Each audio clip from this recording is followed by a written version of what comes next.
Hello, Assalamu alaikum everyone. My name is Uzair and I'm part of FANA Alumni Board. And today we are here for the 22nd webinar in this series. We have Ali Farooq, Mr. Ali Farooq, who is currently the Sales Strategy and Development VP at Good Data.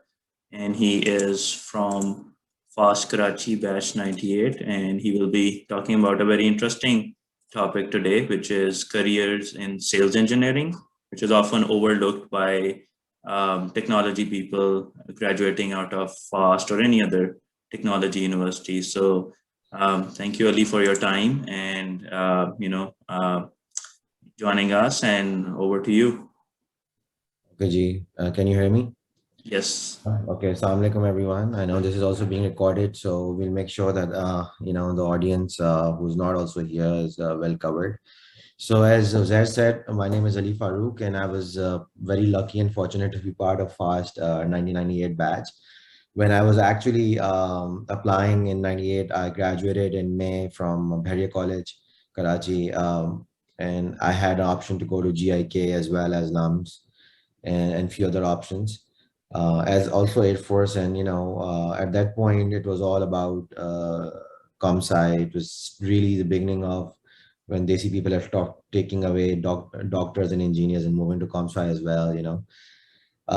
तो मेरा बहुत मुझे ये actually इतना पता नहीं था कि मेरा कोई बैकग्राउंड नहीं था। 1 साल पहले 2 साल पहले कंप्यूटर्स आए होंगे और उसके बाद हमारे घर में कोडिंग क्या होती है कुछ भी नहीं पता था, but we I really thought that it is the next thing to do. So I started off in fast and had a gem of a time, made some really good friends. It was like an hour bus away. The point आता था वो पूरा culture जो fast का है, that was amazing. Helped develop me who I was. सुबह 6:30 बजे point लेके जाता था भैंस कॉलोनी इसको कहते हैं जगह को, मलीर के आगे है. And it was life of its own जो हम पूरा दिन वहाँ पे गुजारते थे. नीचे टेबल टेनिस का हमारा था. So I have some really fond memories. So I'm really happy to connect with the Fastians who probably don't even know our era. जो हमारे टाइम में था, हमारा तो बिल्कुल ऐसा टाइम था जिसमें it's very nostalgic and would love to go back to that time again. जिसमें 3 साल की डिग्री होती थी एंड और फिर उसके बाद यू मूव ऑन. सो आज का टॉपिक बड़ा मेरे लिहाज से बड़ा इंटरेस्टिंग है because I want to talk a little bit more about where I came from, my background, and then focus a deep dive into sales engineering and different aspects of sales engineering. मेरा अपना जो background है वो I've lived in Lahore, Islamabad, and Karachi. Sorry, I misspelled Karachi. Should have fixed it.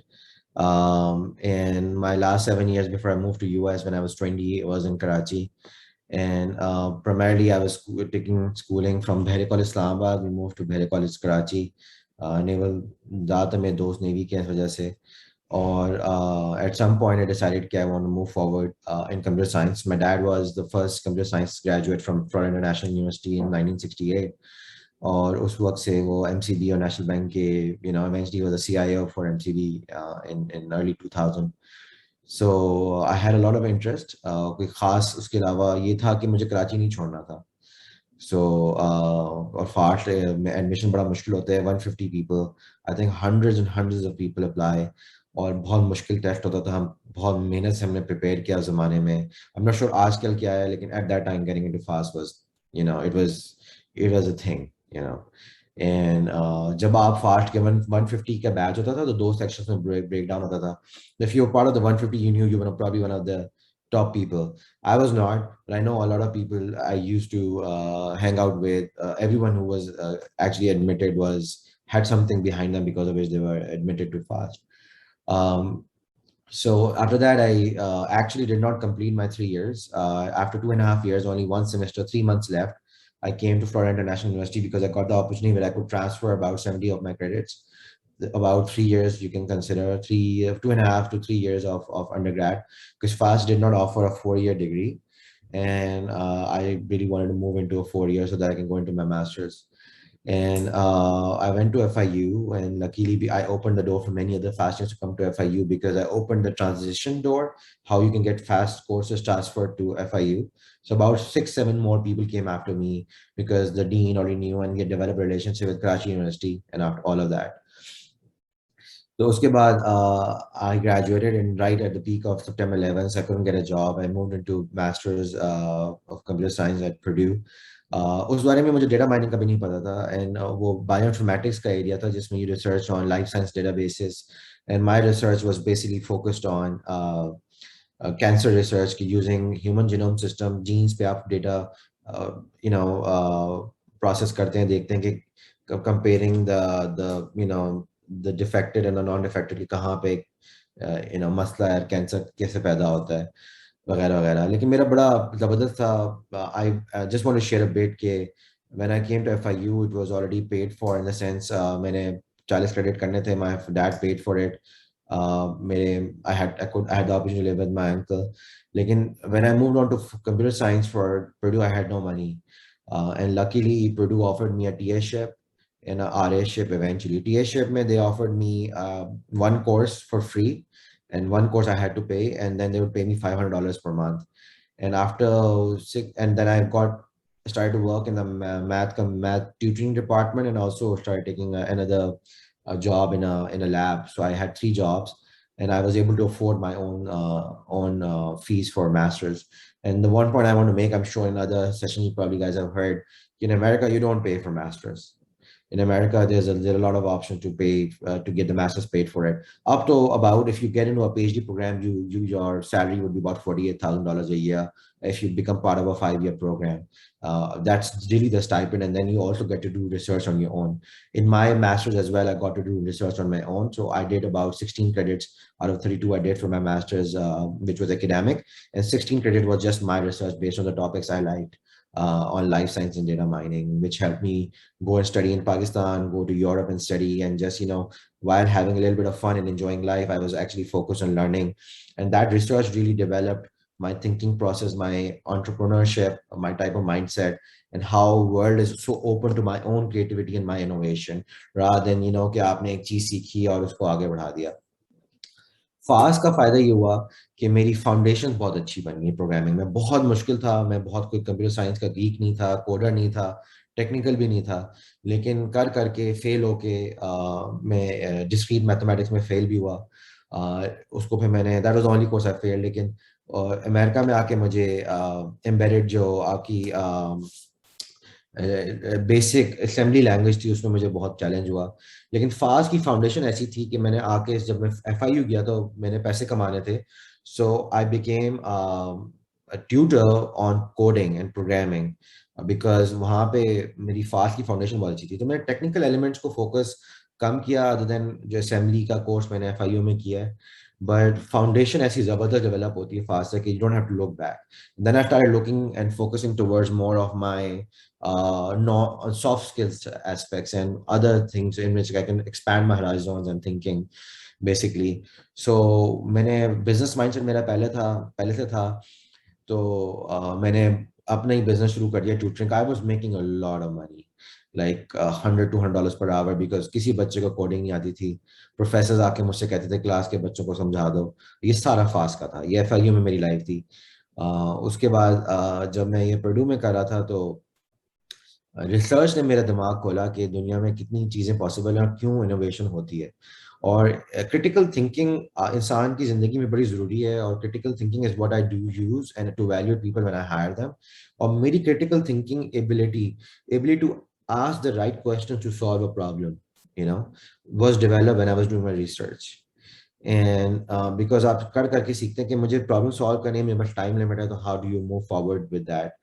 And again as I said कि मेरा क्योंकि coding background जो था वो फास्ट में डेवलप हो चुका था. तो मैं कैटरपिलर गया, मुझे डेटा माइनिंग की उनका डिपार्टमेंट उसमें जॉब मिली अल्हम्दुलिल्लाह.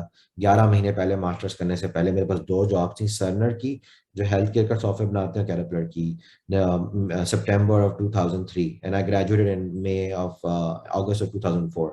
So I had that offer 11 months ahead and I signed it up. So I knew where I was going to go when I graduated from 2004.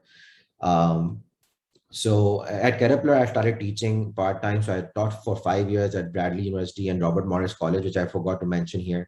I taught programming one-on-one and databases one-on-one. So and then I thought कि मैं इतना time ज़ाया कर रहा हूँ तो मैं खुद ही क्यों ना पढ़ाई कर लूँ. So then I started.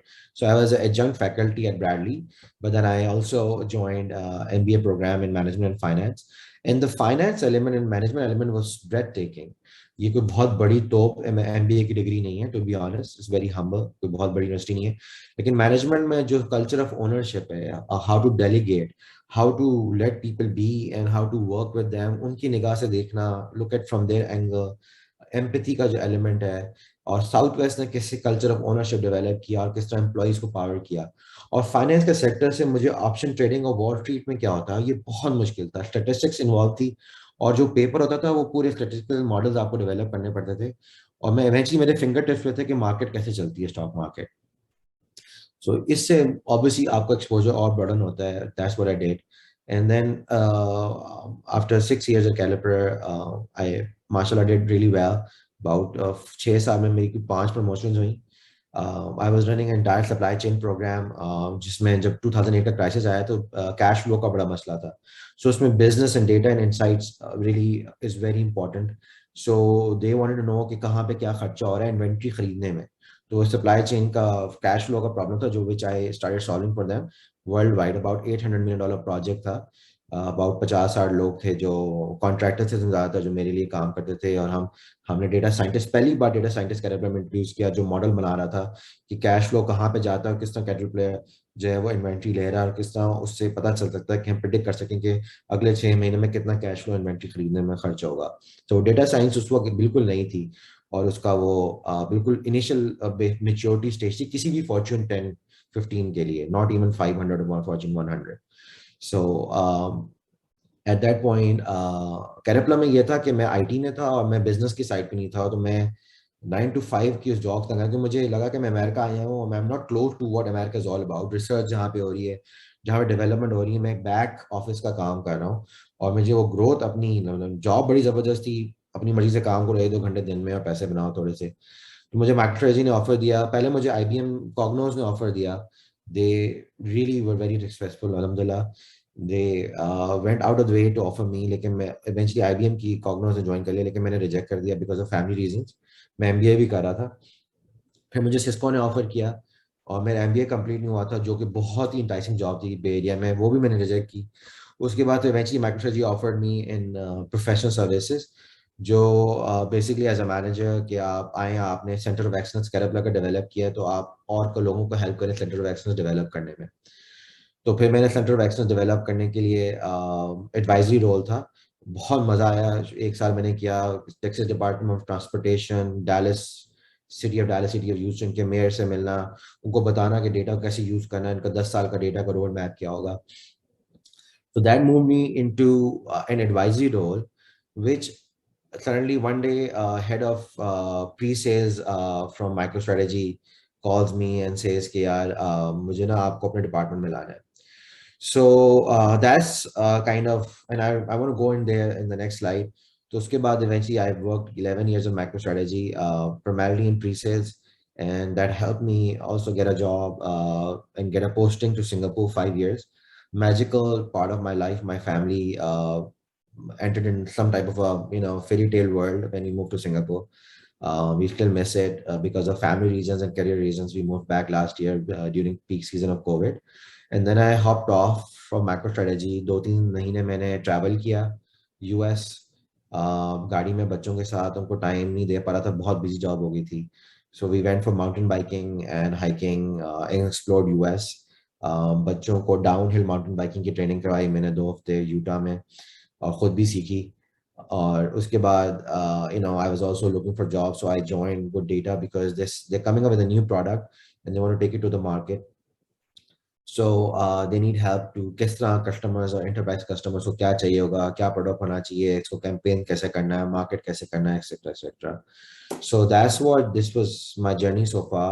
मैं काफी बोल लिया, तो let me go into more about the topic. Any questions so far?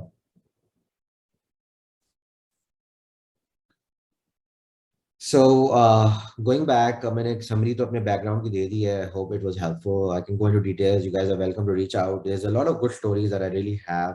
Even when I was left MicroStrategy and joined Good Data, I have learned so much about getting a job, exploring yourself, and finding what your strengths are, and how to represent your strengths to the public is a huge domain. And I would love to help if anyone wants to seek that. And you're welcome to reach out to me through LinkedIn. लेकिन मुझे एक चीज समझ आई अपने personality की. मैं बहुत networking वाला बंदा हूँ, बहुत सोशल आदमी हूँ. मैंने बहुत एग्रेसिवली कैंपेन किया है Pakistan society of north Texas के लिए, इधर आउट ऑफ डैलस. मैंने टू बी ऑनेस्ट पीटीआई के लिए भी काफी कैंपेन किया है फंड रेजिंग में, और 2-3 और उसके लिए, because I am just a very active person. तो मुझे 9 to 5 जॉब में मसला ये हो रहा था कि एक ही चीज होती है, एक साल बाद आपकी वैल्यूएशन होती है, फिर देखते हैं कि आप क्या कर रहे हैं, और उसमें एक बहुत बेसिक प्रोजेक्ट होता है, तो आपकी क्रिएटिविटी की एक्सप्लोरेशन नहीं होती. तो मैंने ये सीखा कि मुझे ये 3-4 जॉब्स ही मैं कॉर्पोरेट में कर सकता हूँ या आउट ऑफ कॉर्पोरेट. एक तो ये कि अपना बिजनेस हो, उसको आप अपनी मर्जी से चलाएं, और जो भी एंटरप्रेन्योरशिप है, चाहे आप कोई ज्वेलरी की दुकान खोलें. मैंने क्योंकि पार्ट टाइम और जॉब की है ज्वेलरी दुकान में, तो I actually open up my business in 2009, which went out really well, but I had joined MicroStrategy, so I closed it. Plan to open it again. लेकिन फिर आप कोई डिस्ट्रीब्यूशन सर्विसेज करें, आप सॉफ्टवेयर बिल्ड करें, जो भी करें. अब मुझे ये समझ आया कि मेरी जो एक्सपर्टीज 17 साल से डेटा में है, तो मुझे उसको कैपिटलाइज करना है. That's why I took my last job. And also मेरी एक्सपर्टीज सॉफ्टवेयर और सॉफ्टवेयर सेल्स और सॉफ्टवेयर बिल्डिंग में है. So my focus would be on software development and creation my own software. ये तो बेस्ट चीज है. दुनिया में अपना काम हो तो उससे बेहतर कोई चीज नहीं होती. हर बंदे को अपनी होराइजन से बाहर जाके, हमारी जो माइंडसेट है पाकिस्तान में, वो अभी तक अनफॉर्चुनेटली डॉक्टर इंजीनियर की है. हमारे यहाँ अभी भी अनफॉर्चुनेटली जॉब अपॉर्चुनिटी की वजह से भी एक्सप्लोरेशन की नहीं है. बंदे के अंदर जो उसका स्किल है, उसका टैलेंट है, कोई आर्टिस्ट बनना चाहता है, कोई म्यूजिशियन बनना चाहता है, कोई एक्टर बनना चाहता है, उसको एक्सप्लोर करने के लिए अभी तक बहुत लिमिटेड माइंडसेट है. मेरे पेरेंट्स, जब मैंने बिजनेस शुरू किया, वो भी इतने एक्सप्लोरेटरी नहीं थे कि यार तुम अच्छी खासी जॉब कर रहे हो, 1 घंटा बिजनेस को खोले हुआ है तो पूछते हैं कितना हो गया, बंद कर दो, ओरिजिनल पैसे वापस आ जाएं, समथिंग लाइक दैट. लेकिन जब सेल्स की, तो ये तो सारे लोग गोरे करते हैं, तो अमेरिका में तो खास तौर पे यू नो तो इसका कोई फ्यूचर नहीं है, टेक्निकल रोल होना चाहिए वगैरह वगैरह. तो बेसिकली इंसान को अगर क्रिएटिविटी की आज़ादी चाहिए, तो एक तो नंबर 1 आप सेल्फ एम्प्लॉयड हो और अपने लिहाज से दुनिया गुजारें, अपने लिहाज से चीज़ें क्रिएट करें. आप 2-3-4 साल स्ट्रगल करेंगे, इवेंचुअली यू गेट देयर. थोड़ा डायरेक्शन, थोड़ी सेंस और मेहनत जरूर होनी चाहिए, और मेथड टू द मैडनेस होना चाहिए. अल्लाह ताला आपकी हेल्प करेगा, लेकिन बगैर आपकी मेहनत के आपकी हेल्प नहीं करेगा. दूसरा ये कि अगर आप लकी हैं, आप अच्छा 25-20 साल की उम्र में अच्छी जगह लग गए थे और आपकी ग्रोथ पैटर्न अच्छा है, जो मुझे शुरू में लगा कैरिकुलम में मेरा है, कि आप एग्जीक्यूटिव बन जाएं, और फिर उसका भी एक पैथ बहुत अच्छा है पैसा बनाने के लिहाज से, because of course at the end of the day you want to reward yourself, you want to make money. And none of that I'm talking about being humble or being charitable. I'm talking about making money, by the way. So end goal is you want to make money, and you want to make the money with the creativity, and you want to make a lot of money with the creativity you want to apply, right? So दूसरा ये कि आप sales में बहुत unlimited पैसा है. Software sales कोई छुरी बेचने वाली जॉब नहीं है, ये बहुत सोफिस्टिकेटेड जॉब है. इसमें बहुत ज़्यादा acumen, business acumen, critical thinking, social skills चाहिए होते हैं, और एक फाइटर स्किल्स भी चाहिए होते हैं. और चौथी उसके बाद सेल्स इंजीनियरिंग है. सेल्स इंजीनियरिंग मैंने ज़्यादातर की है. सेल्स इंजीनियरिंग का फायदा ये है कि it's a blend between 9 to 5 and pure self employed, यानी कि टेक्निकल जॉब है, इसकी स्टेबिलिटी ज़्यादा होती है, और पैसे भी बनाने की अपॉर्चुनिटी बहुत ज़्यादा होती है इसमें. सो ये तो 4 जॉब्स हैं जो मैं टारगेट करता रहा हूँ और करूँगा मोस्ट लाइकली अपने करियर में. कोई सवाल? अच्छा, तो सेल्स इंजीनियरिंग क्यों, इस पे फोकस करना है ज़्यादातर. मैंने कैरियर्स में गुजारा है, मैंने दरमियान में ऑब्वियसली सेल्स भी किया है, मैं सेल्स स्ट्रेटेजी में चला गया हूँ, जो कि टेक्निकल है बहुत ज़्यादा, और सेल्स इंजीनियरिंग काइंड ऑफ मुझे रोल अप करती है अब. तो दो इंटरप्राइज और मार्केट इंजीनियरिंग अब मुझे रिपोर्ट करती है, लेकिन मेरे पास प्रोडक्ट की भी कुछ रोल अप है, और मेरे पास सेल्स, प्योर सेल्स का भी रोल अप है, और मार्केटिंग का भी रोल अप मेरे पर है. डॉटेड लाइन है सारी, because I am commanding how a product will be taken to the market. लेकिन सेल्स इंजीनियरिंग जो है वो, पहले तो हमें समझना पड़ेगा, you make a software. And let's suppose के सॉफ्टवेयर आपने बनाया, अब आप कहते हैं कि बड़ा जबरदस्त चीज मैं प्रॉब्लम सॉल्व कर रहा हूँ। एक बच्चा है पाकिस्तानी आजकल न्यूयॉर्क में, वो सब्सक्रिप्शन के ऊपर, डेटा के ऊपर प्रॉब्लम सॉल्व कर रहा है। अब सॉफ्टवेयर बहुत अच्छा है, then he has to take it to the market. जो ही जितना वो मार्केट में लेके जाएगा उसके लिए मार्केटिंग होगी और सेल्स होगी। जब वो बिकेगा, कोई कस्टमर अडॉप्ट करेगा, तो सॉफ्टवेयर की वैल्यूएशन बेहतर होगी, राइट? तो sales is so important, it is the bread and butter for any company. कोई चीज बिकती है तो आगे जाती है। हम लोग जब भी कहीं नेशनल बैंक ऑफ पाकिस्तान में काम कर रहे हो, नेस्ले में काम कर रहे हो, किसी में भी काम कर रहे हो, एंड में someone is selling your product, no matter what your product is, वो बिकता है तो आपकी जॉब चलती है। तो पीछे की जॉब 9 to 5 इतनी इंपॉर्टेंट इसलिए नहीं होती क्योंकि आप बेच नहीं रहे, आप तो उसको कोई बैक ऑफिस का काम करेंगे ना, 9 to 5 काम करें। अभी काम जॉब बहुत इंपॉर्टेंट हो सकती है, लेकिन एंड में जो बंदा उसको कर रहा है वो सबसे, यानी कि किसी बंदे को कन्विंस करना कि आप मेरा प्रोडक्ट खरीद लें, बहुत मुश्किल काम है, और नहीं बिकता तो आपकी जॉब खत्म हो जाती है। तो शॉर्ट टेन्योर की सेल्स की जॉब होती है। लेकिन जब आप $10 million के बेचते हैं तो $1 million आपके होते हैं, और $10 million कैटरपिलर को बेचना कोई इतनी बड़ी बात नहीं है। तो सेल्स के लोग बहुत पैसे बनाते हैं। अगर $10 million का आप बेचते हैं और $1 million आप बनाते हैं उस सेल से, तो $4 लाख सेल इंजीनियर बनाता है। तो ये 50,000, 1.5 लाख, 2 लाख की जॉब्स हैं, इससे बेस सैलरी होती है, कुछ भी नहीं होती। People make money on the other side. और ये अपने आप को बावर कराना, क्योंकि हम तो 10%, 3% बोनस की जॉब्स होती हैं ज्यादातर, तो 15% ज्यादा से ज्यादा। एक तो आप कमीशन में पैसे बनाते हैं, दूसरा आप स्टॉक में पैसे बनाते हैं। स्टॉक के ऊपर मैं एक अलग से प्रोग्राम करूंगा, लेकिन ये जो कमीशन में पैसे बनाते हैं, ये असल पैसा है। ये वही पैसा है जब आप अपनी जॉब, अपना बिजनेस करते हैं, तो वो भी तो वही होता है ना, कि आप बेसिकली चीज बेच रहे हैं और सारा प्रॉफिट आपने, एक सॉफ्टवेयर बनाया और सारा मार्जिन आपका, जो बेच रहा है उस मार्जिन में से आप उसको शेयर कर देते हैं, क्योंकि उसने आपको किसी खरीदार लेके आया है वो आपके लिए, राइट? तो ये तो बहुत पावरफुल होगी ना सेल्स गाय। उससे ऊपर जो पावरफुल है वो तो ओनर है जिसने सॉफ्टवेयर बनाया, उसके बाद जो पावरफुल है वो सेल्स का बंदा है। तो वो इसलिए $10 million में 1 मिलियन वो बनाएगा, 1 मिलियन में $1 लाख वो बनाएगा। तो जो टॉप 30-40% सेल्स के लोग होते हैं, वो उनकी सैलरी रेंज करती है अमेरिका में 700K to $1.5 million एवरेज।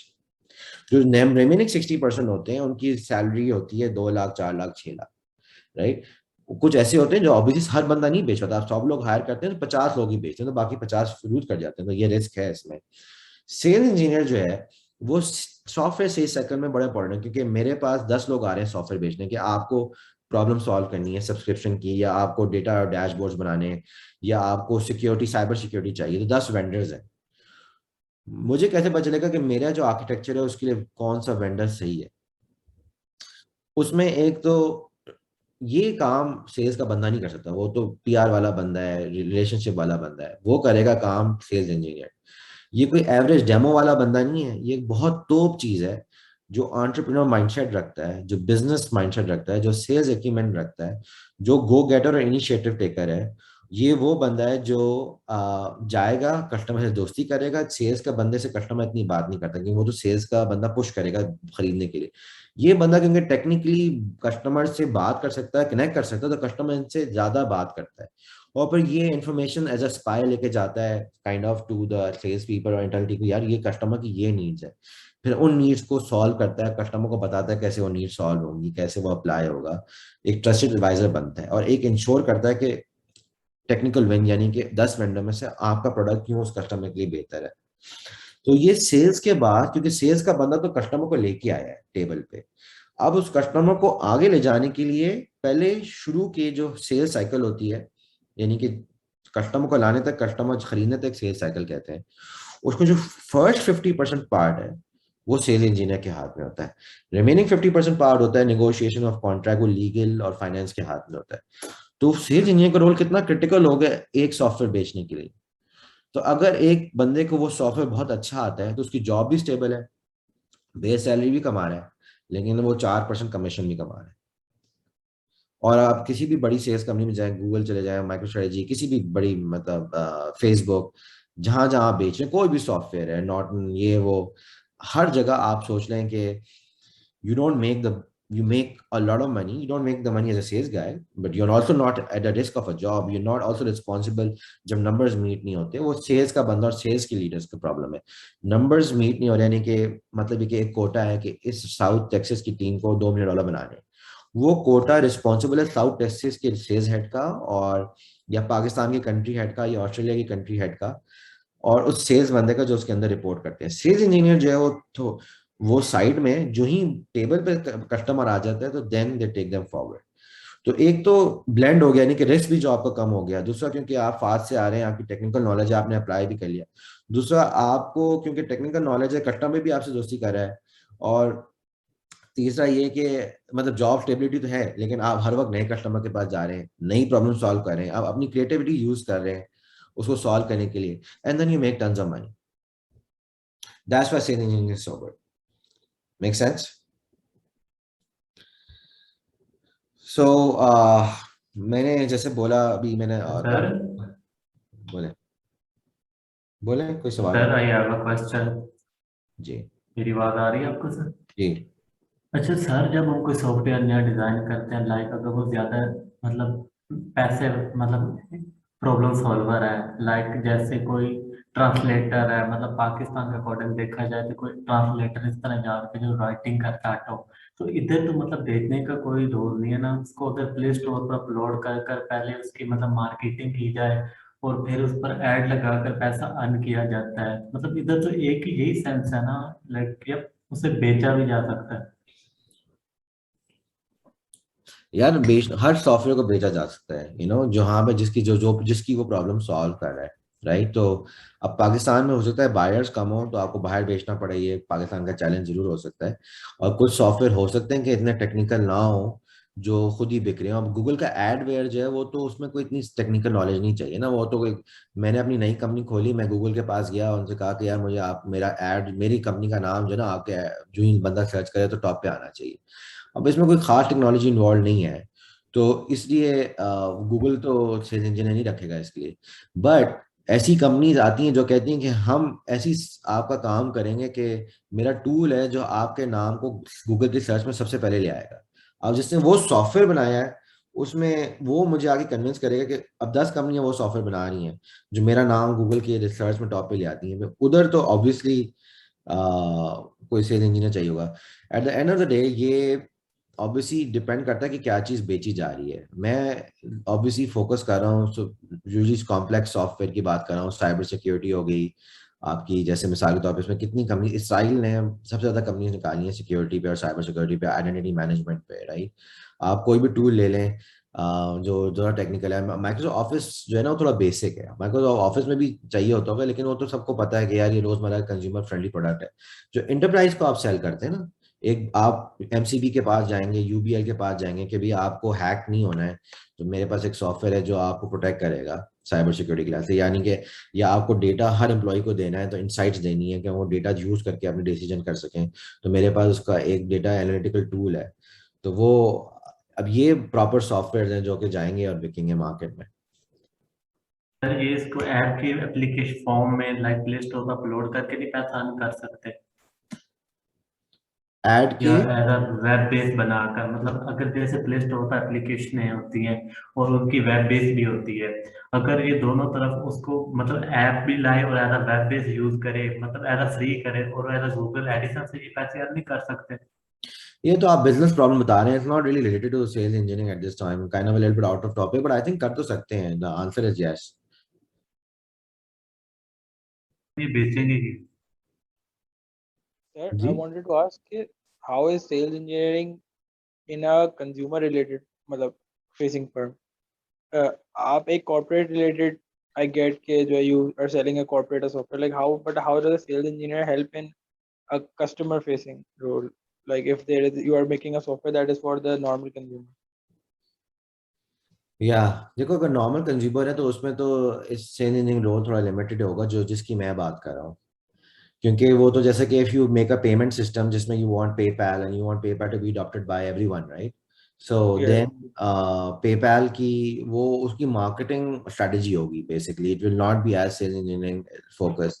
उसमें भी पीछे बैक एंड पे कस्टमर सपोर्ट कम्युनिटी डेवलप होगी, वो उसमें सेल्स इंजीनियरिंग है, लेकिन वो कम्युनिटी लेड होती है कि क्या लोगों को प्रॉब्लम है, कैसे सॉल्व करना है, कनेक्ट करना है, ये करना है, वो करना है। लेकिन that's a different ball game. मैं obviously corporate business to business की बात कर रहा हूँ। So would you say like CRM is also a part of sales engineering then? Sales बहुत बड़ा यार, I mean sales, sales force की, you know that right, Yeah, कि टीम तो बहुत स्ट्रांग है। मेरे बहुत सारे दोस्त हैं सेल्स फोर्स में जो सेल्स इंजीनियरिंग करते हैं। अब नई जो C3.ai और HubSpot, ये सब सेल्स इंजीनियर्स हायर करें दबा के। Okay. C3.ai तो बिल्कुल नया जबरदस्त का वो मार्केट फ्रेंडली एक नया प्रोडक्ट है। You should research on it. Okay. So, sir, like, should we have hands-on experience on these tools, or like, what would you suggest to like get a career started in sales engineering? Yeah, I think of course knowing a space. I wouldn't really even say tool. Tool comes second. First is the space. Like अगर आप CRM related कर रहे हैं तो उस space में आपकी क्या subject matter expertise है. फिर आपकी second obviously कोई specific tool है इसके बारे में expertise कितनी है. तो that really helps a sales engineer knowing the product because it's a technical job and you have to demonstrate that product. You have to learn how to demonstrate that product. You have to learn how to do answer technical architectural questions about the product and how to at times do POCs, proof of concepts for the product. But I also think that a good sales engineer, I'm sorry, मेरी market American focused है, so मैं थोड़ा bias होगा कि different market में थोड़ा मैं वैसे एशिया के बारे में मैं बहुत जानता हूँ, लेकिन एशिया में ऐसे ही हुआ है। एशिया का मतलब जापान, कोरिया, सिंगापुर, चाइना और इंडोनेशिया, मलेशिया, इधर मेरा एक्सपोजर 5 साल रहा है। तो आपको सेल्स के स्किल्स भी आने चाहिए और नेटवर्किंग के और बिजनेस स्किल्स भी आने चाहिए। बात करने का तरीका क्या है, प्रेजेंटेशन जो होती है ना कई बार कि यार मेरे पास गाड़ी है, अब आप उसने कहा कि जी मेरी गाड़ी जो है ना 0 to 60 जाती है किलोमीटर पे 3 सेकंड में। अब आप बात करें किसी चीफ एग्जीक्यूटिव ऑफिसर से, उसका 10 ऐसी गाड़ियां ऑलरेडी हैं, उसको क्या फर्क पड़ता है उसको, या एक ऐसे यूजर से जिसका पैसे की प्रॉब्लम है, उसको तो सिर्फ गाड़ी चाहिए। तो आप उसको उस प्रॉब्लम के लिहाज से बात करेंगे। आपको पता है कि आप हर रोज बगैर बगैर गाड़ी के फेल हुए अपने ऑफिस जा सकते हैं। अब वो उसकी प्रॉब्लम सॉल्व हो रही क्योंकि उसकी गाड़ी खराब हो जाती थी। उसको ये नहीं फर्क पड़ता कि 0 to 63 सेकंड है कि नहीं है। तो sometimes you have to pitch different things in a very business friendly way और knowing the customer and how the customer persona is. Adaptability, मतलब on the spot adaptability. On the spot, हाँ जी, just in time on the stop you have to adjust and modify and customer को सवाल पूछे तो उसी वक्त आप, ये नहीं कि मैंने स्क्रिप्टेड मेरे पास है तो मैं स्क्रिप्ट को डेमो कर रहा हूँ, आप अपना स्क्रिप्ट उसी वक्त चेंज करके कस्टमर के लिहाज से जो सवाल आया है एडजस्ट कर सकें। बहुत शार्पनेस चाहिए, critical thinking, Customer sharpness. thinking. What जी you're saying, like think in terms of what the customer might have in mind. जी customer way, you have to, when you're preparing the presentation for a customer, you have to keep their thinking in your mind. ये तो पूरी cell engineering की training हो जाएगी। मैं तो introduce करना चाह रहा था, but you have to look at it from the customer angle when you presenting. Ali, can we take जो कहते हैं analogy? Just let's say I'm an individual, I'm a professional, I'm applying for a job. My resume, my interview process, that's where I'm a sales engineer for myself, right? Yeah, I'm pitching myself that, hey, I'm the best guy for the job.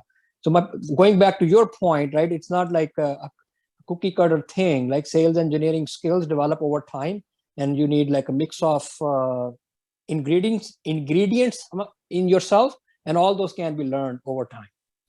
Yeah, some of them can be learned, but कुछ नहीं भी होते कि कुछ लोग introvert होते हैं, कुछ लोगों को कोडिंग और प्रोग्रामिंग का शौक होता है, want to focus on software engineering side, right? So not everyone is made up for it, but I would say कि जितना भी आपका entrepreneur mindset है, आपके पास creativity, innovation है आपके जहन में, आप उसको अप्लाई करना चाहते हैं रोज।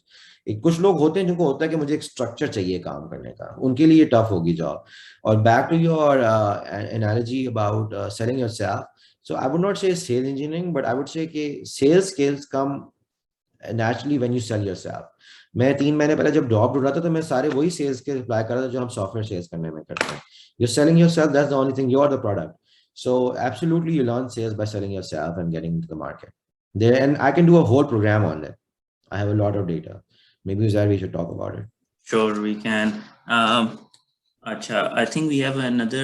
Yeah, you have another like couple of slides to complete, right? So, एक दो और भी questions and do you want to take those questions first? Let's take the questions. Acha, Fawad Hassan, you can unmute yourself. Go ahead.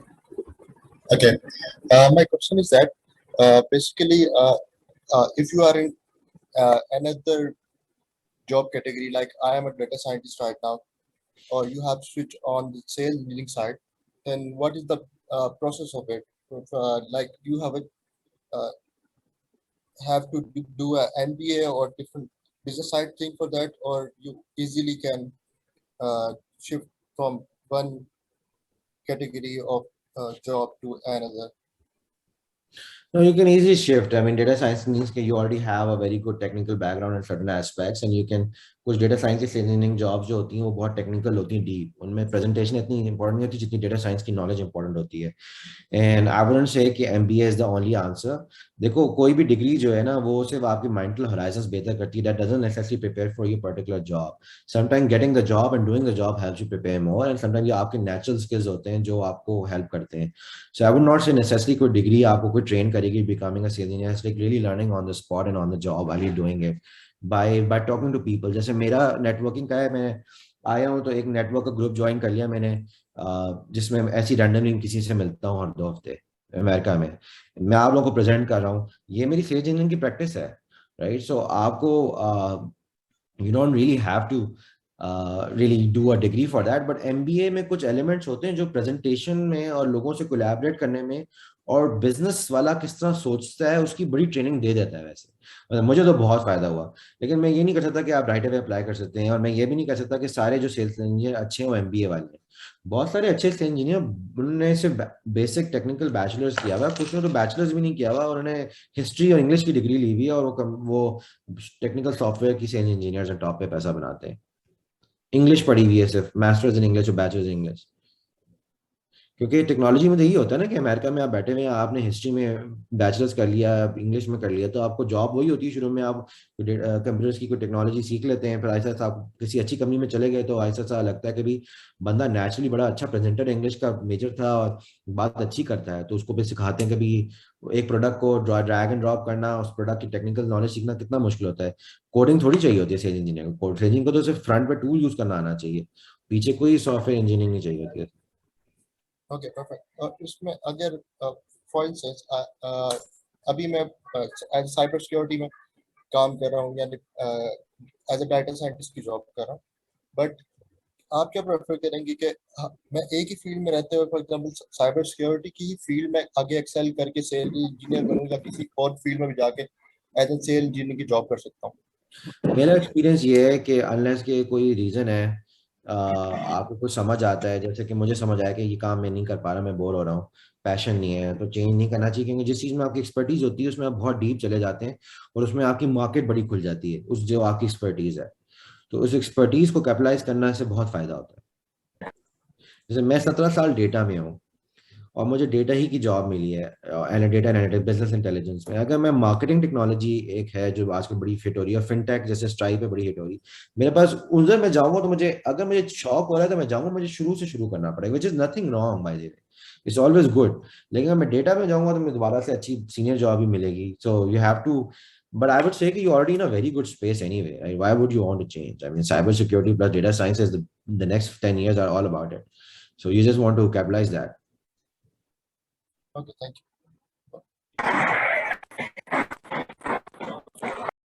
और भी कोई सवाल?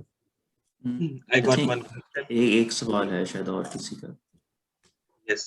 जी जैसे आप बता रहे थे कि सेल्स इंजीनियरिंग के अंदर आपको अंडरस्टैंडिंग भी चाहिए अबाउट द प्रोडक्ट और आपका सॉफ्टवेयर का बैकग्राउंड भी होना चाहिए.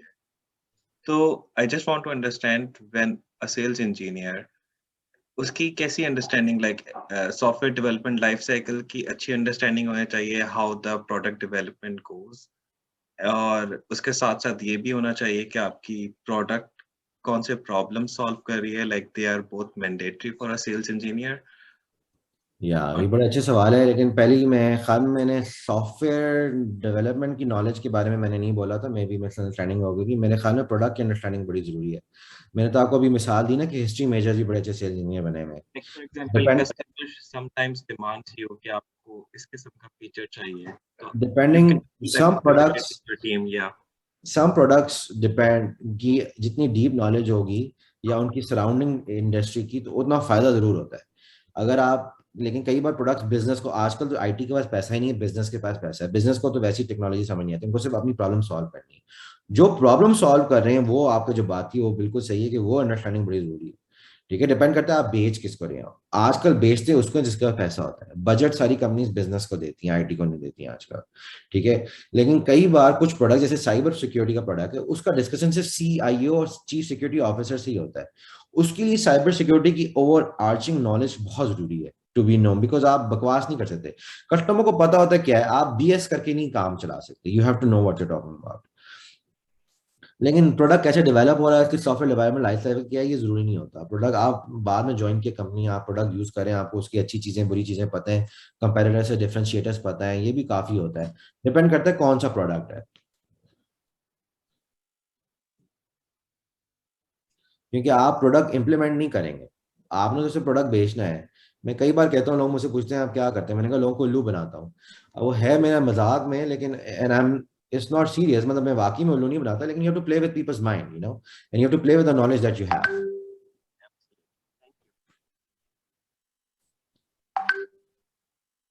Does it make sense? Yeah, yeah. Now it does. Okay, cool. So let's carry on. Let me wrap up and इंशाल्लाह पे और सवाल भी पूछेंगे। जी, कोई और सवाल है? नहीं, I think you can go ahead. Sales engineering करने के लिए you have to understand what it entails। मैं तो सिर्फ इंट्रो देना चाह रहा था, और मैं ये बताना चाह रहा हूँ कि क्रिएटिविटी और इनोवेशन के बड़े तरीके होते हैं, और आपको अपने होराइजन्स प्रोग्रामिंग के अलावा भी खोलने पड़ेंगे। और सॉफ्टवेयर इंजीनियर के आप एक कोडर हैं और 9 to 5 कर रहे हैं, if you love coding it's a perfect job for you, right? But there are many different ways to explore yourself and innovate, and there are areas where you can make a lot more money, alright? एंड मैं नहीं क्या समझ सकता कि अगर MicroStrategy कभी sales engineer या गुड डेटा पाकिस्तान में हाई करेगा, तो जो सेल्स होगी एमसीबी को वो $1 million की होगी, और उसके 4% उसको मिलेंगे। तो it doesn't matter where you are, but I am talking about American company selling in Pakistan. मुझे नहीं पता पाकिस्तान में कैसे होता है, मुझे लेकिन ये पता है कि ऑब्वियसली चाइना में और जापान और कोरिया में कैसे होता है। चाइना, जापान और कोरिया में चाइना ने बहुत कैचअप किया है अमेरिकन माइंडसेट को ऑन सेल्स इंजीनियरिंग। मेरी बहुत बड़ी टीम थी, 22 लोग मेरे से चाइना में थे, लेकिन जापान ने भी ये किया। लेकिन कई बार उनके लोकल भी प्लान्स होते हैं। सेल इंजीनियरिंग कभी बहुत ट्रेडिशनल सोची जाती है चाइना और जापान में अभी भी, हालांकि जापान कितना आगे, क्योंकि कभी भी सेल जो अमेरिका में जितनी इनोवेशन डिस्ट्रप्शन हो रही है वो वहां पे नहीं हुई, वो मुल्क पीछे रह गए हैं, पीछे है। चाइना का हालांकि लगता है चाइना वैसे काफी कैचअप करा है, लेकिन मैं बोलना नहीं चाहता, रिकॉर्ड भी हो रहा है, बाद में ऑफलाइन बताऊंगा चाइना का हाल। तो माइंडसेट अभी भी चेंज नहीं हुआ है उन मुल्कों में, तो पाकिस्तान शायद और भी पीछे होगा इन लोकल सेल्स के लिहाज से शायद। तो समझना चाहिए कि है क्या सेल्स, क्या है सेल्स इंजीनियरिंग की बुक्स मिलती हैं, सेल्स मेथोडोलॉजीज की बुक मिलती हैं, उनको dummy for sales engineering for dummies for example आप पढ़ें, बेसिक है, शुरू करें उसको। सेल्स इंजीनियरिंग के जॉब रोल्स लिंक्डइन में सर्च करेंगे, कौन सी कंपनी है जो आपकी टॉप 20 फॉर्च्यून 100 टेक्नोलॉजीज कंपनीज हैं, वो क्या उनकी जॉब्स हैं, वो क्या रहा है, that will help you understand कि क्या हो क्या रहा है मार्केट में। देखिए, अगर एक कंपनी $500 million बनाती है, तो उसमें $200-300 million सॉफ्टवेयर कंपनी की बात कर रहा हूँ, बिजनेस टू बिजनेस की बात कर रहा हूँ, आप छोड़ दें जो कंज्यूमर बेस्ड है उसको, तो वो $500 million इसलिए बनाती है क्योंकि $200-300 million तो वो है जो कस्टमर्स हर साल उसको देते हैं, जो पुराने customers, to keep the license valid and to keep the not daily support and maintenance valid. तो अगर मैंने $10 million की सेल की किसी कस्टमर को, तो वो मुझे साल का $1 million देगा मिसाल के तौर पे, और जब तक वो मेरा सॉफ्टवेयर यूज कर रहा है, सो दैट कि मेरी अपग्रेड्स उसको मिलते रहे, अपडेट्स मिलते रहे, और मेरी सपोर्ट टीम उसको हेल्प करती रहे। तो उस तरह के मेरे पास 200-300 कस्टमर, तो मेरे $200-300 million तो ये बन जाते हैं। लेकिन ये कंपनी स्टॉक मार्केट इसको इसकी 100% जब आपको वापस मिलता है कस्टमर से, तो वो एक मैट्रिक होता है। दूसरा मैट्रिक होता है कि आपने सेल कितनी की। मुझे 100-300 मिलियन है, तो 100-150 मिलियन 200 मिलियन रेवेन्यू लाना है, बाकी वो $200 million जो रेवेन्यू है वो नई सेल्स से आएगा, सेम कस्टमर या न्यू कस्टमर, और हर साल वो रेवेन्यू बढ़ना चाहिए, वो ग्रोथ में आता है। जो मेंटेनेंस आ रही है वो तो ग्रोथ में नहीं आएगी ना, ठीक है? तो ये रेवेन्यू जो $100-150 million है, ये स्टॉक मार्केट जो है ना उसको देखती है, और वो ग्रोथ जो है वो बेसिकली काउंट करती है कि स्टॉक कितना आगे जाएगा, ठीक है? Just 1 second.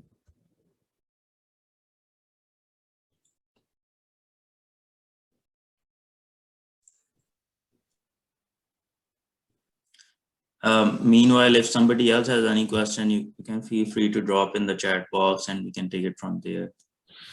So, जो सेल्स के बंदा है वो ग्रोथ ला रहा है, यानी कि मैं स्टॉक मार्केट में परफॉर्म करना चाहता हूँ, असल में तो मैं जब पब्लिक हो जाता हूँ एज अ कंपनी, तो इट्स ऑल अबाउट कि मेरे मार्केट परसेप्शन क्या एज अ कंपनी। तो वो कौन पूरा कर रहा है? वो सेल्स के लोग पूरे कर रहे हैं। वो नंबर उनको मिलता है कि हम लोग 10% ग्रो करेंगे, तो लास्ट ईयर 100 मिलियन क्या था, अगले साल 120 मिलियन करना है।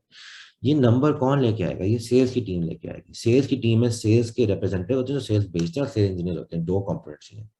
सेल्स इंजीनियर का रोल इतना इंपॉर्टेंट है क्योंकि हम वो 100 बिलियन में लाने में हेल्प करते, तो फिर हमें उसमें से शेयर मिलता है। That's how you make money. तो ये समझें सारी चीजें और अपना नेटवर्क स्टैब्लिश करें। मैंने चाइना में बहुत लोगों को हेल्प किया है ये समझाने में, उनको ट्रेन किया है, बाहर अमेरिका ला के, लंदन भेज के, यूएस भेज के। अगर आप किसी अमेरिकन कंपनी के साथ लग जाएं, रिमोटली जॉब्स अवेलेबल हैं, तो बहुत ही आइडियल है सीखने के लिए। मैं क्यों सेल्स इंजीनियरिंग में गया था, मैंने आई गेस ऑलरेडी बता दिया है, but I wanted creativity to be able to apply. मैं 9 to 5 की जो टिपिकल जॉब थी उससे मैं थोड़ा तंग आ गया था कैरेपला में। एंड ऑफ कोर्स सॉरी मेरी स्पेलिंग मिस्टेक्स है, मैंने कल 15-20 मिनट में ये लिखा था, तो थोड़ी I apologize for some of that, should have retro checked it. अब मुझे बात करने का बहुत शौक है, मुझे नए लोगों से मिलने का बहुत शौक है, नई फेसेस, लंच पे जाके कॉफी पे बैठ के 2 घंटे बात करने का शौक है। और बजाय से कि कोई बॉस देखे आज तुमने कितना कर लिया है प्रोजेक्ट, या प्रोजेक्ट आगे बढ़ाया, मुझे होता है घर से बाहर जाओ, लंच करो, उसमें बिजनेस की बातें करो। ट्रैवल का बहुत शौक है। एशिया में मैंने पूरे, मुझे अच्छा सुशी खाना था तो मैं चला जाता था जापान, कॉफी पीनी होती थी ऑस्ट्रेलिया चला जाता था। मैं थोड़ा मजाक एग्जैजरेट भी कर रहा हूँ, लेकिन of course that was a part of the fun, right? कि कस्टमर से मिल रहे हैं, उनको टॉप ऑजी ब्रेकफास्ट पे लेके जा रहा हूँ और टॉप सुशी पे लेके जा रहा हूँ, having fun as well as having. So एक अलग तरह की लाइफ है ये, जिसकी वजह से it's very difficult to go back to कि आज मैं प्रोजेक्ट मैनेजर बन जाता हूँ, प्रोग्राम मैनेजर बन जाता हूँ। बहुत रिस्पेक्ट है मेरी, मैंने प्रोग्राम मैनेजमेंट खुद भी की हुई है, और हर बंदे को सेल्स इंजीनियरिंग मिलती भी नहीं job. It's difficult to become a sales engineer. तो मैं किसी रोल को डिमिनिश नहीं करना चाह रहा, हर रोल की अपनी इंपॉर्टेंस है। मैं सिर्फ ये बता रहा हूँ कि मुझे क्या पसंद था। कुछ लोगों को होता है कि ट्रैवल ना करें, 5 बजे घर आ जाएं, बच्चों को टाइम देना है, तो उनके लिए 9 to 5 problem makes more sense. मैं कई बार 7 बजे घर आता हूँ, कई बार 9 बजे घर आता हूँ, कई बार 4 दिन बाहर होता हूँ, तो this is also that. So या Sir, I wanted to ask a question again. जी So do you think, like, as you mentioned regarding travel, so like with this perception of remote work and everything in COVID-19, you think that sales engineering could become like more of those remote kind of things instead of like having to travel again? या Again. Absolutely. मैं तो समझता हूँ बहुत पैसा जाया हुआ है ट्रैवल में। सेल्स इंजीनियर तो जूम में बहुत अच्छा काम कर सकता है, लेकिन होता क्या है कि कस्टमर को चाहिए क्या, कस्टमर से जो रिलेशनशिप मिलना है, वो बहुत सारी चीजें जो वो शेयर नहीं करेगा आपसे जब तक आपका कॉफी पे या खाने पे नहीं जाएगा।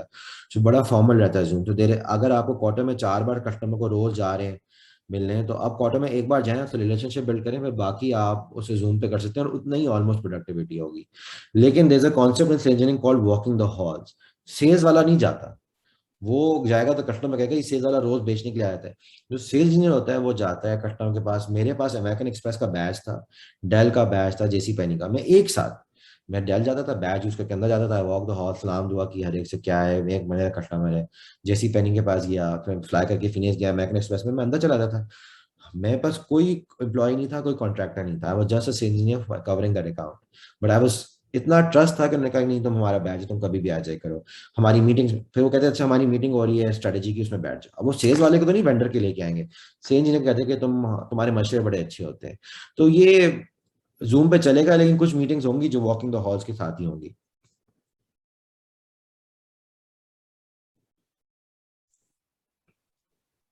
I think there was a question. Khabar, आपका question, Khabar Nihal. Can unmute yourself.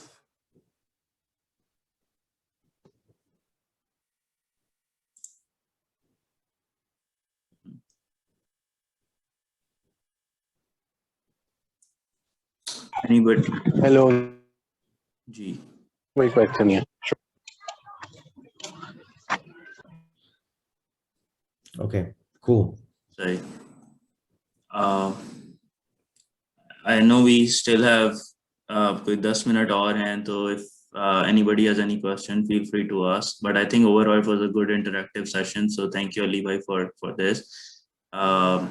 क्योंकि I think the one good learning for me personally was जो आपने sales के बंदों को sales engineer से differentiate किया, क्योंकि a lot of time engineering world के अंदर जब मैं भी job कर रहा हूँ, तो जब सेल्स का नाम आता है तो वही लोग ज़हन में आते हैं जो सिर्फ डेमो देने आ रहे होते हैं या जिनको उतना टेक्निकल नॉलेज नहीं होता. तो इट वाज गुड के you differentiated sales engineering from that. Yeah. आपके ख्याल में over the span of your career, I know you put a lot of emphasis on networking. उसके अलावा दो कौन से ऐसे skills होंगे जो आप highly top rate करेंगे as sales engineer, जो let's say अगर कोई fast से graduate हो रहा है इस साल, तो अगले अगर let's say 5 साल में he wants to make it a decent career in sales engineering, तो कौन से दो top rated skills होंगे? I think एक तो absolutely आपको strong presentation and adaptive presentation skills चाहिए कि आप जो हैं वो अपनी presentation में बहुत confidence show करें और उसको एक story line की तरह, एक telling a story की तरह बोलें, उसमें फीचर बेस्ड प्रेजेंटेशन ना हो, कस्टमर की प्रॉब्लम सॉल्व कर रहे हो, बिजनेस की प्रॉब्लम जो उनकी है उसको सोचते हुए. तो प्रेजेंटेशन स्किल्स बहुत इंपॉर्टेंट है, क्रिटिकल है, क्योंकि it's all about presenting. Actually engineering में बहुत प्रेजेंटेशन करनी पड़ती हैं. आप वेबिनार करते हैं, आप स्पीकिंग सेशंस करते हैं, आप की नोट सेशंस करते हैं 500,000 लोगों के सामने, कस्टमर के बड़े बड़े सी लेवल एग्जीक्यूटिव से लेकर जूनियर लेवल तक आप प्रेजेंटेशन दे रहे होते हैं. तो कस्टमर को समझना एक तीसरा बड़ा एलिमेंट है कि लिसनिंग स्किल्स, एम्पैथी के स्किल्स. जो कस्टमर क्या है, एम्पैथी तो एक सोशल टर्म है, तो मे बी ज्यादा टेक्निकली, लेकिन कस्टमर किस एंगल से आ रहा है उसको सोचना वो बड़ा इंपॉर्टेंट है. ये दो तीन तो बहुत ही इंपॉर्टेंट है. लेकिन मेरे ख्याल में टेक्निकल नॉलेज सिर्फ एक स्पेसिफिक प्रोडक्ट की नहीं होनी चाहिए. एक अच्छा से इंजीनियर है उसको पूरा पता होता है कि इंडस्ट्री क्या कर रही है. जब मुझसे आप बात करेंगे डेटा साइंस में, मैं बता दूंगा टैबलो क्या कर रहा है, क्लिक क्या कर रहा है, इंडस्ट्री कहाँ जा रही है, डेटा हाउस कहाँ जा रहा है, टॉप थॉट लीडर्स क्या कह रहे हैं, गार्टनर क्या कह रहा है.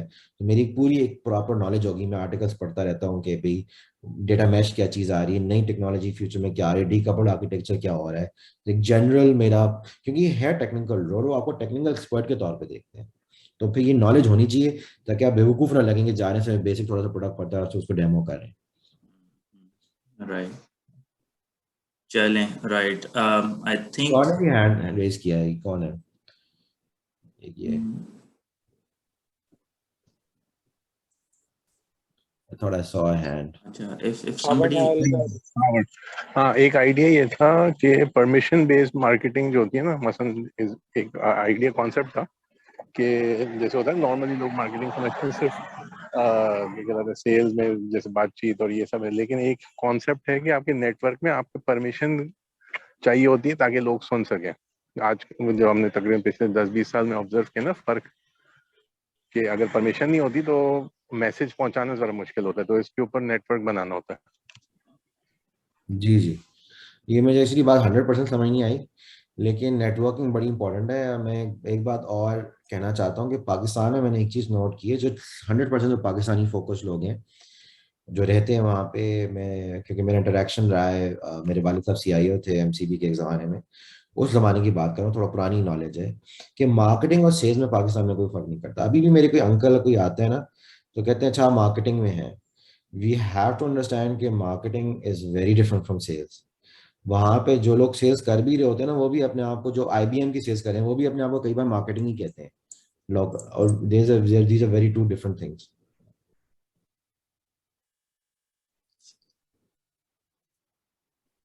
Fawad Hassan, do you have a question as well? आपका जी एक क्वेश्चन था मेरे एंड से कि basically as a fresh graduate जब हम यहाँ से फास्ट से ग्रेजुएट होते हैं तो उसमें अक्सर लोगों को ये कन्फ्यूजन होती है कि वो बेसिकली पाकिस्तान में रह के 2-3 साल अपना एक मार्केट में अपनी वैल्यू क्रिएट करते हैं.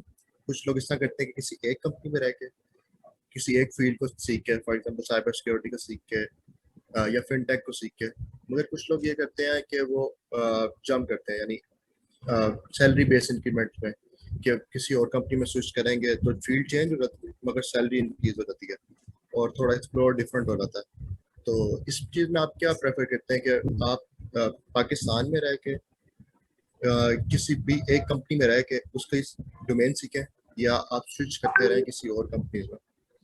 लेकिन स्विच करने, पाकिस्तानी कल्चर में स्विच करने में बड़ा फायदा होता है वैसे, ये मैं बाय फैक्ट बात जानता हूँ. लेकिन इन जनरली जर्नलिस्ट बनने से कोई फायदा नहीं है. Jack of all means nothing, right? So you have to, अगर आप एक फ्रेश ग्रेजुएट भी है ना और रेज्यूमे डालेंगे, कंपनीज फिर भी देखती हैं कि आप किस चीज़ के एक्सपर्ट हैं। तो फ्रेश ग्रेजुएट में आपको कहना पड़ता है मेरा शौक नेटवर्किंग का है, मेरा शौक डेटा माइनिंग का है, और मैंने इसमें ये कोर्सेज लिए थे, सर्टिफिकेशन ली थी, समथिंग पीपल लुकिंग फॉर।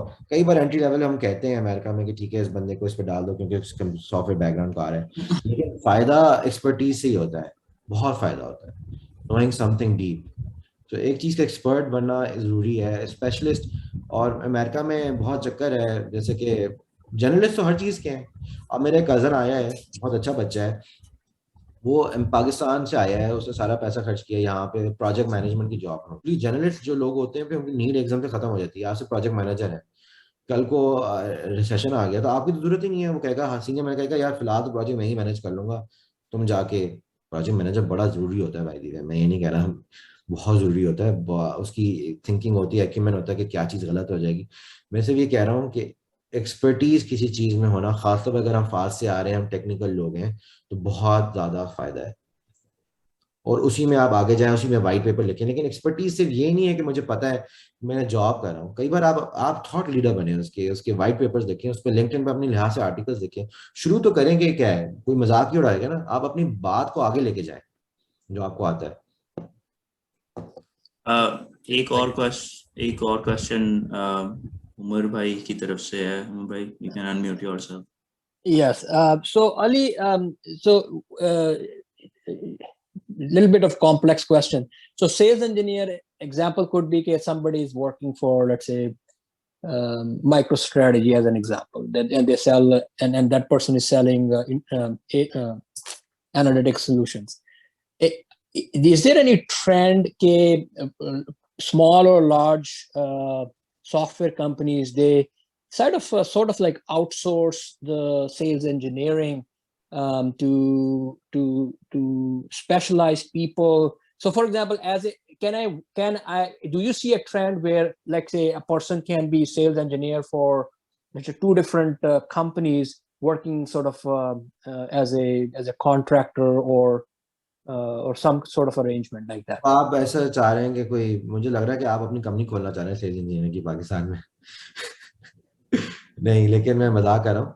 नहीं, उसका रीजन ये है कि सेल्स इंजीनियर जो है ना, वो अपने प्रोडक्ट के पैशनेट नहीं होगा और उसकी रग से वाकिफ नहीं होगा तो वो आगे नहीं जा सकता।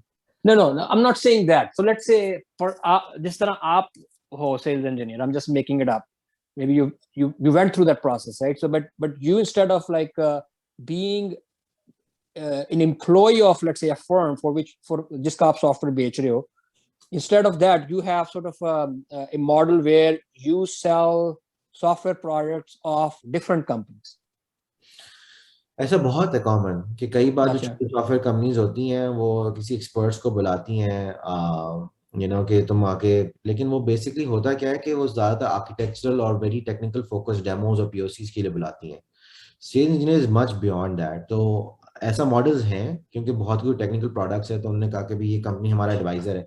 जैसे कि हमारे मलेशिया में ऑफिस नहीं है, तो हमने एक पार्टनर से कहा कि तुम जाके भाई तुम सेल्स इंजीनियर हायर करो हमारे लिए। हमारा ऐसे ही था माइक्रोस्ट्रेटजी में, इंडोनेशिया में भी हमने ऐसे ही किया हुआ था। लेकिन वो फिर उन्होंने क्या किया, उन्होंने प्रोफेशनल सर्विसेज के जो लोग होते हैं, जो इम्प्लीमेंटर्स होते हैं, उनको बना लिया। अब इम्प्लीमेंटर के पास वो सोच नहीं होती जो एक सेल्स इंजीनियर के पास होती है, कि जो कैपेसिटी ना कि मुझे बेचना है, मैं बेचूंगा तो मेरे पैसे बनेंगे। वो जब आपका बिहेवियर चेंज होता है ना, उससे वो आपके अपनी कंपनी में रह के होता है। वो मॉडल इतना अच्छा चला नहीं कभी भी मेरे लिए। Okay. I was just curious. So that's why I was just asking. वो इतना अच्छा नहीं है, और उसमें फिर कंपटीशन भी आता है। वो 2-3 चीजें बेच रहा है, तो आपका इतने पैशनेटली बेचेगा भी नहीं। तो आई थिंक सेल्स इंजीनियर को इस तरह आप इनकैप्सुलेट नहीं कर सकते। दूसरा, सेल्स इंजीनियरिंग जो है वो सेल्स का फंक्शन है ना, कंपनी खुद बेचेगी ना अपना। अब आपको मैं एक और मिसाल दे देता हूँ कि जब आप कोई नया प्रोडक्ट बनाते हैं या नई मार्केट में जाते हैं, तो सबसे पहले आप सेल्स इंजीनियर हायर करते हैं। तो ये हो सकता है कि सबसे पहले आप कोई पार्टनर ऑर्गेनाइजेशन हायर करें जो कि उसमें आप ट्रेन करें, लेकिन वो फिर बहुत टेक्निकल पीओसीज के लिए होता है। कोरिया में हमारा ये मॉडल बहुत सक्सेसफुल रहा है। वैसे उसका रीजन है कि कोरिया में सैमसंग टाइप कंपनी है जो सिर्फ टेक्नोलॉजी बात करती है, कोई बिजनेस ओरिएंटेड है नहीं। वो 18 घंटे मुल्क काम करता है, दिन में 2 घंटे सोता है। वो एक अलग ही माइंड सेट है। तो उसमें कोई ये बिजनेस नेटवर्किंग कॉफी शॉपी का कोई कल्चर नहीं, बस काम करना है। तो उस तरह की कल्चर में जो है वो आप शायद इस तरह का कर सकते हैं ज़्यादा बेहतर तरीके से। बट अगर मुझे कल कोरिया में नई कंपनियों के ऑफिस खोलना है तो मैं पहले अपना अपना सेल्स इंजीनियर हायर करूंगा। बेचने वाला बंदा मैं कहीं और हायर कर सकता हूँ, सेल्स इंजीनियर अपना रखूंगा और सबसे पहले सेल्स इंजीनियर हायर करूंगा, क्योंकि प्रोडक्ट इंट्रोड्यूस कराने के लिए आपको सेल्स इंजीनियर चाहिए होता है, फिर प्रोडक्ट के बारे में बात भी तो करेगा ना। चलें, I think this was a very interactive and engaging session. Thank you Ali bhai once again. बहुत शुक्रिया आपके टाइम का.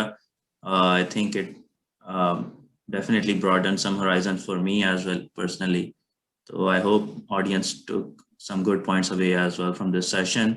So like I said, we have recorded this as well, so I'll be uploading it to our YouTube channel as well for later viewing. But again, thank you everyone for joining in, and thank you Ali bhai for your time. And hopefully we can have a follow-up session sometime soon.